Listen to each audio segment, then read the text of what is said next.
mas nós temos sempre a possibilidade, temos sempre pessoas novas a começarem-nos a assistir. E então eu ia mesmo começar pelo princípio. Queria pedir o favor à doutora para nos explicar um bocadinho aqui falar um bocadinho sobre a PATAV. Ok. A PATAV, como disse muito bem, é a Plataforma Antitransporte de Animais Vivos. E basicamente é um movimento cívico que foi formado em 2017 na sequência de um embarque que houve de animais portugueses para Israel, durante o qual houve uma avaria e o transporte demorou mais dias, muito mais dias do que era suposto. Na sequência, ou seja, o normal é durar 6 a 15 dias, 15 a 6 dias dependendo do barco. Estamos a falar de Portugal para Israel. Neste caso demorou 26 dias. Portanto, muitos animais encontravam-se doentes quando chegaram e alguns pereceram, alguns acabaram por morrer durante o transporte. Isto chamou a atenção de alguns membros da PATAV, que na altura não existia ainda, não é? E decidiu-se então começar a investigar isto e foi aí que percebemos que este negócio teve início em 2015. Na altura apenas eram transportados bovinos, alguns deles jovens, portanto alguns bezerros, e desde então este transporte tem vindo a aumentar. Portanto, apesar de chamarmos antitransporte de animais vivos, no fundo estamos focados no transporte marítimo. Ok. Sim. Mas se fosse um barco com pessoas, provavelmente mandavam outro barco para fazer o transbordo, não é? Enquanto que arranjavam aquilo. Se fosse um barco com pessoas, sim. Pelo menos se fosse um barco normal também Que temos. avaria com pessoas lá dentro, mandam exatamente. outro barco, enquanto aquele, mesmo que seja em alto mar, vai ser reparado, mas não deixam as pessoas lá à espera, não é? Sim, e depois há a questão dos mantimentos, não é? Portanto, estes barcos vão com palha, para os animais poderem deitar, e tem que ser mudado, obviamente, e vão com para 15 alimento dias. e com água, para um determinado tempo, exatamente. Quer dizer, eles nem tomam a providência que, caso haja alguma situação, no mar, se for necessário estar mais alguns dias, não há qualquer tipo de providência para estarem ali e conseguirem aguentar mais um bocadinho. Sim, na realidade este foi um caso excepcional, como é óbvio, mas que é importante falar à mesma porque estes casos excepcionais podem existir e às vezes não estamos preparados para eles. Recentemente, em Cartagena, portanto em Espanha, houve um barco que vem, neste caso, com animais do Brasil, que neste momento é o maior exportador mundial, e, portanto, ao fim de vários dias em alto mar, chegaram a Cartagena para carregar alimento para os animais e não foi possível, logo de início, porque devido a um conflito entre o Porto e uma empresa de combustíveis. E foi devido a uma associação que criou uma petição, e que várias pessoas assinaram, que foi criada uma pressão para que esta situação fosse resolvida o mais rapidamente possível. Infelizmente acabou por se resolver, claro que os animais estavam cheios de fome, obviamente, mas quer dizer, exatamente, volta e meia existem estas situações que não são esperadas, e que os animais sofrem as consequências em relação a isso. O transporte já por si mesmo normal tem consequências negativas para os animais, porque existem muitas imagens, nós temos, portanto, basicamente o que nós fazemos é registar o que acontece durante o embarque e, sobretudo, estamos atentos às irregularidades, ao que acontece de irregular e denunciamos essas irregularidades. E depois trabalhamos com organizações, uma delas que nos tem ajudado muito é a Israel Against Live Shipment, portanto, em Israel, que registra a chegada, o desembarque. E muitas vezes continuamos a registrar os mesmos problemas. Ou seja, à chegada existem muitos animais feridos, com os cornos partidos, por vezes as cegos. patinhas, se calhar. Às vezes cheios de excrementos. Cheios de excrementos, que é um grande problema, para além de, quer dizer, não é propriamente uma coisa agradável, mas acima de tudo é um grande problema porque tem a ver com a transpiração, não é? Por exemplo, os bovinos transpiram pela pele, é muito importante essa transpiração, e a partir do momento em que têm os excrementos na pele, isso dificulta, ainda mais nesta altura de calor, que é outro problema que neste momento estamos a fazer uma certa pressão para que seja proibido temporariamente o transporte, sobretudo nesta época. Pois, claro. E como é que estamos a nível de legislação? Há alguma coisa que exista e se existe é praticada, é posta em prática? Sim, essa é uma boa questão. Existe legislação europeia e que depois também que é transposta para a legislação portuguesa, portanto existem regras que definem o espaço em que os animais devem estar, definem, por exemplo, o tempo de viagem, e aqui é um ponto muito importante, não é? A legislação europeia o que diz é que as viagens de longo curso, ou seja, todas as viagens que sejam superiores a 8 horas, devem ser limitadas. Ora bem, nós aqui estamos a falar de animais que são transportados por via terrestre, em caminhões, e depois, aí horas sim, e depois por barco. E quando estamos a falar por barco, lá está, a maior parte das vezes é para Israel, mas mesmo que fosse para outro país do Médio Oriente, do Norte da África, seriam sempre dias e não horas, não é? Portanto, e isto é frequente, nós temos embarques todas as semanas, muito frequentemente. Mas o que é que a legislação quer dizer que não devem ser limitadas? A partir do que isso não diz mostra, quase nada, não é? a partir do que isso, a interpretação, não é que devia ser uma exceção. Só que essa exceção está-se a tornar a regra. Sim, é verdade que, portanto, existe legislação e há aqui um ponto também importante que é nós, quando viemos cá, já tínhamos tínhamos uma petição para acabar com o transporte de animais vivos. Neste momento, essa petição já foi discutida. Associada a essa petição, houve partidos, o Bloco de Esquerda, os Verdes e o PAN, que propuseram propostas para medidas, pelo menos que minimizassem os danos que este transporte causa. E tinham medidas muito interessantes, ou seja, do ponto de vista da PATAF, a única coisa que há a fazer é acabar com este transporte.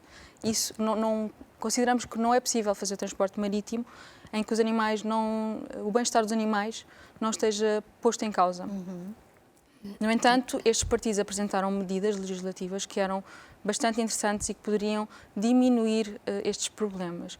Algumas dessas medidas era a presença de um veterinário a bordo, o que faz todo o sentido, mas os animais podem ficar doentes e só um médico veterinário é que pode ajudar nessas situações e também haver um controle, não é, das condições em que os animais são mantidos, não é, que é importante para que estejam saudáveis.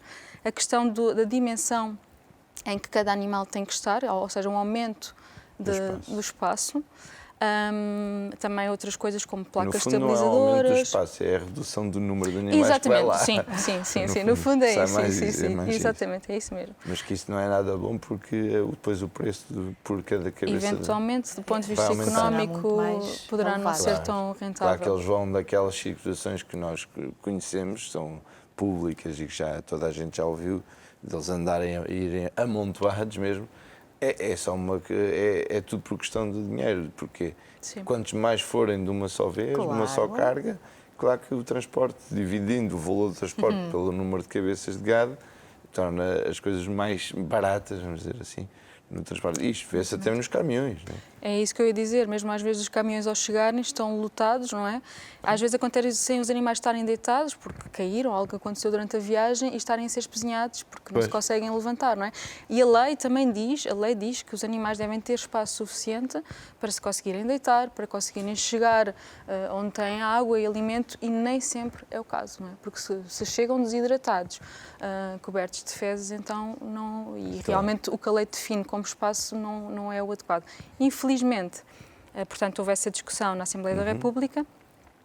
Infelizmente não passou, portanto, a nossa petição não foi aprovada, o fim do transporte, e mesmo essas medidas que seriam, portanto, que levariam a que o transporte fosse menos prejudicial para os animais, acabou também por não passar nenhuma dessas medidas.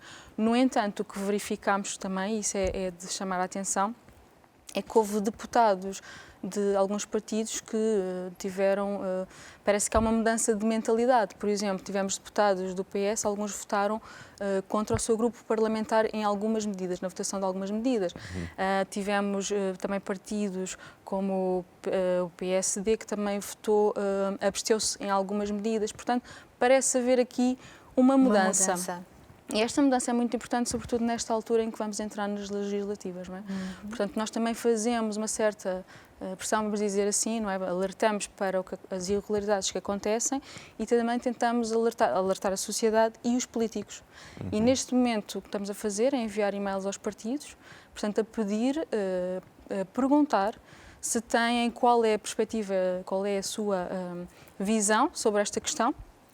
E se pretendem colocar no seu programa alguma medida em relação ao transporte de animais vivos por via marítima. É isso que estamos neste momento a fazer e que é bom estarmos atentos como cidadãos, todos, a compreender se realmente os partidos têm alguma coisa no programa em relação a isso e o que é que propõem.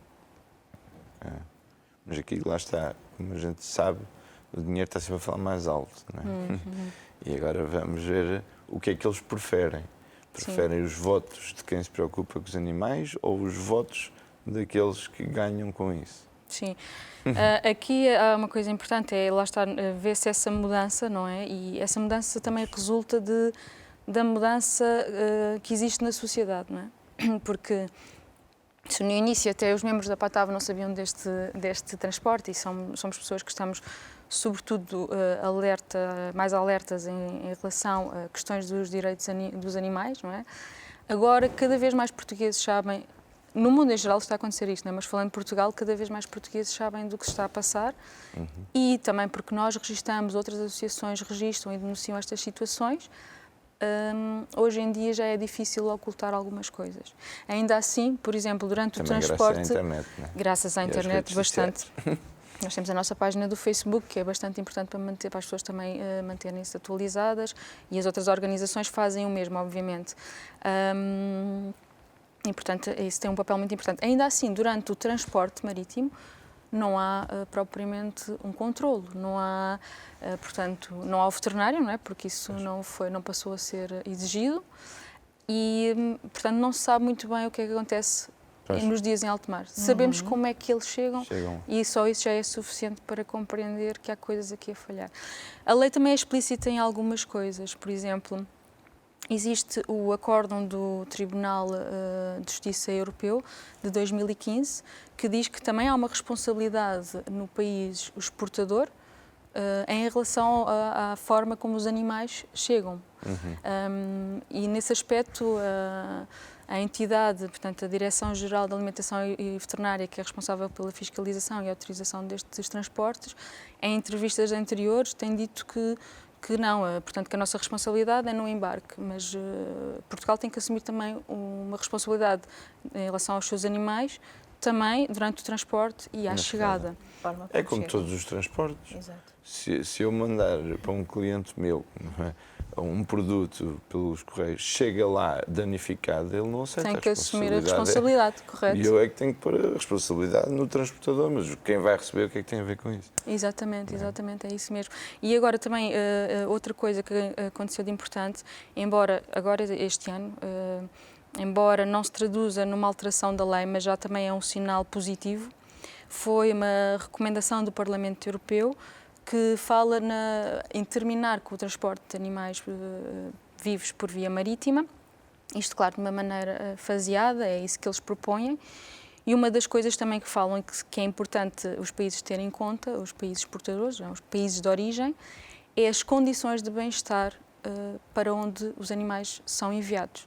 O que é que acontece? Portugal, neste momento, tem mercado aberto para vários países. Israel é o maior importador, mas temos também para o Egito, para a Argélia, para Marrocos, Arábia Saudita.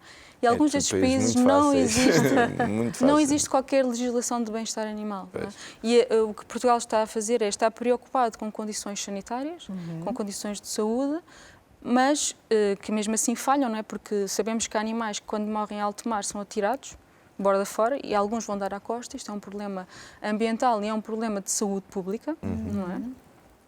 Mas quer dizer, o que nós estamos a dizer é que permitimos que os animais, aqui existe legislação, e nós detectamos irregularidades mesmo aqui, mas existe uma legislação que é mais protetora, mas podem ir para países onde não é assim, não é? E isto é bastante incoerente, não é? Devemos, como país e mesmo a nível da União Europeia, se há uma maior preocupação com o bem-estar dos animais, então não faz sentido que seja permitido que aqui seja feito de uma maneira, mas os nossos animais, a partir do momento em que passam a fronteira, pode acontecer tudo, não é? Desde, não queria chocar as pessoas, mas a realidade é esta, não é? Para imobilizarem os animais para abate, acontece às vezes cortarem-lhe com faca, cegarem-nos e cortarem-lhe as patas para ficarem imobilizados. Isto não há nada nesses países que diga que é ilegal. Não é o caso em Israel, atenção, mas noutros países. Então, permitimos que isso aconteça aos nossos animais, não há qualquer problema, não é?